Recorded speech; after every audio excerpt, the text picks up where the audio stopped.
Hello everybody and welcome back to Imagine Your Odyssey. The fall is upon us, and what does that mean? The temperatures are going to start to drop. And for those of you who like to go out camping when it's cold outside, the fall, the winter time and things like that, you need to make sure that you keep plenty of propane on board for your furnace and cooking and things like that.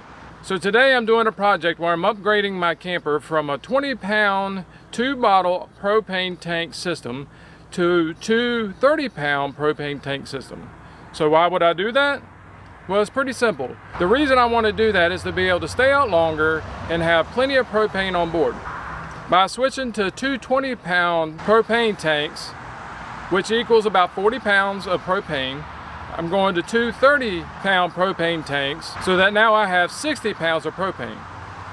That in a sense gives me a third 20-pound propane bottle. So sit back and enjoy as I go through switching out from the 2 20-pound propane tank bottles to the 2 30-pound propane tank bottles.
Well, that wasn't that bad at all.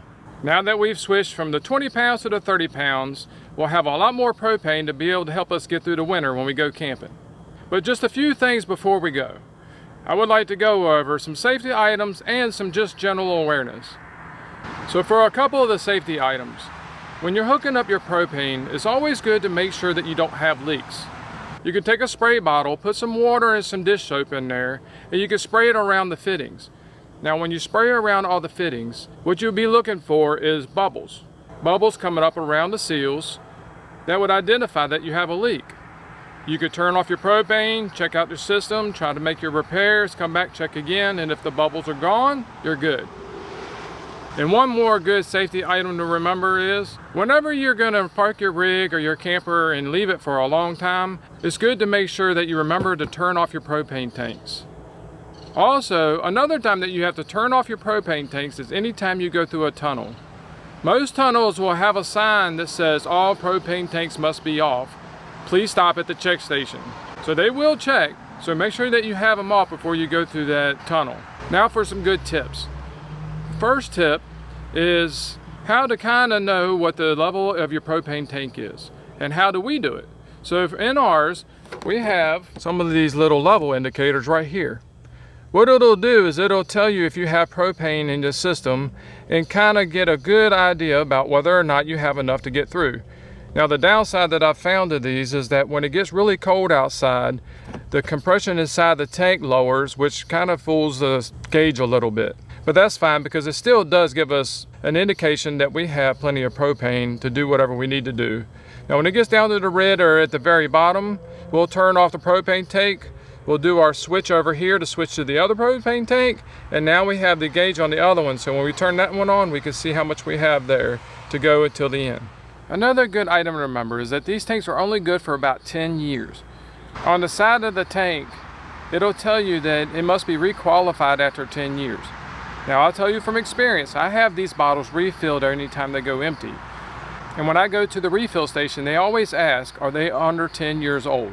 There is a date stamp on them which tells them what month and what year that they were manufactured. If they go beyond that 10-year mark, they will not refill it and require you to get new bottles.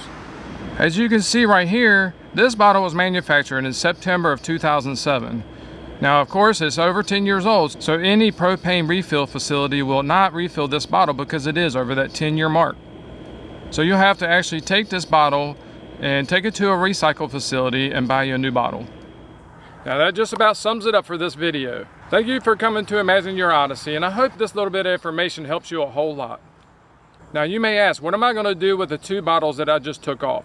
Yes, one was empty, we used that one all the way up, and the other one's about 3/4 of the way full.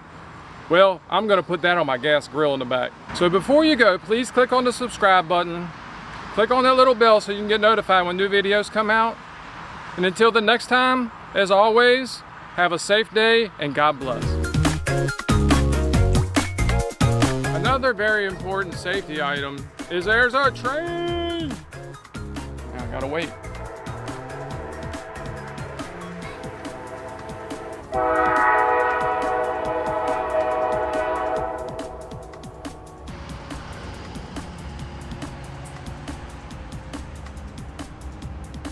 What can you do?